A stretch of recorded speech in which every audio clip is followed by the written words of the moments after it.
Bienvenue dans ma série sur les mythes, légendes et créatures de France. Peu de personnes connaissent la déesse gauloise qui a donné son nom à la Seine à Paris. Alors laisse-moi te présenter Sequana. On dit qu'une présence surnaturelle demeure dans le village de Source-Seine en Bourgogne-Franche-Comté. Une déesse du nom de Sequana y réside. Elle a le don de guérir les blessures et les maladies en les emportant au gré des courants du fleuve. Elle peut aussi exaucer n'importe qu'elle veut.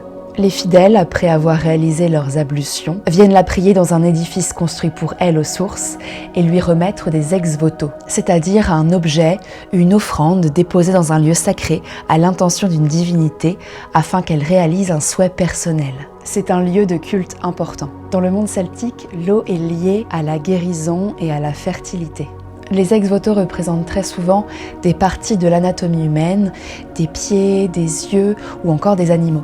Ils sont en bois, en pierre ou en bronze. D'ailleurs, les ex-voto en bois retrouvés lors de fouilles archéologiques sont extrêmement rares, car ils ont pu être conservés grâce à la terre marécageuse de Source-Seine.